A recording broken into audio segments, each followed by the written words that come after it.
Shalom Ubracha, Mishnah He, la cinquième Mishnah du cinquième Perek. La Mishnah nous enseigne le cas de celui qui, au milieu de sa tfila, s'est trompé. Amit Palel Veta'a.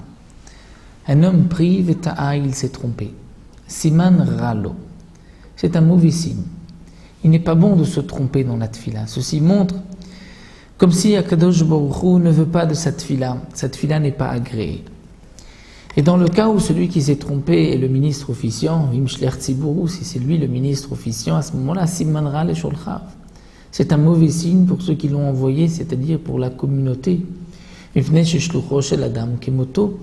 que l'envoyé d'un homme, c'est comme lui-même, puisque le ministre officiant a été envoyé par l'assemblée, par le minyan, il représente le minyan au moment de la tfila.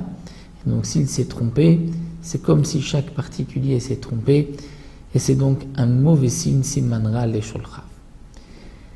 La Mishnah nous rapporte cette fameuse histoire que nous connaissons à Moalav. On a dit al Rabbi Hanina ben Dosa, sur Rabbi Hanina ben Dosa, qui lui avait l'habitude, Shayamit Palel ala Cholim, il priait sur les malades, Veomer, et il disait, il tranchait, Zechai vezemet. Après cette fila, il disait, celui-ci va mourir, celui-ci va vivre. Amroulo, on lui a posé la question, Minaim Atayodea, d'où est-ce que tu sais si celui-ci va vivre ou mourir? Amar Laim, il leur a dit, c'est simple, Im Shegurat Filati Befi. C'est-à-dire que je sais, j'ai reçu comme ma sorette, comme transmission de mes maîtres, que lorsqu'un homme prie et que cette fila est Shegura, c'est-à-dire qu'elle est ordonnée, il ne trébuche pas dans les mots de sa tfila, c'est un signe de Anishu Mekubal que ma tfila est acceptée. Donc lorsqu'il prie pour un malade et il voit que les mots lui viennent, il ne se trompe pas, il fait une bonne tfila, il est sûr qu'à ce moment-là, cette tfila est acceptée. Vim l'avait sinon, il y a Anishu Metoraf. Je sais qu'il est Metoraf, c'est-à-dire Metoraf, deux explications de Dilbartinora, ou bien que le malade est arraché, c'est-à-dire qu'il va mourir, ou bien que lui-même, il est Metoraf, c'est-à-dire qu'il y a une expression de la Gemara, qu'on lui jette sa tefila devant lui, c'est-à-dire on lui montre sa tefila n'est pas acceptée. Donc Rabbi Hanina ben Dosa avait ce signe, lorsque sa tefila était ordonnée et que les mots lui venaient, il savait donc que la tefila, sa prière était acceptée, et dans le cas inverse, il savait que cet homme-là, pour qui il priait, allait mourir. Donc il pouvait trancher Zechai vezemet, celui-ci est vivant, celui-ci est mort. Et il est bon de mentionner ce que les Mefarshim expliquent. Ce n'est pas marqué Zeyichye vezeyamut, c'est-à-dire au futur.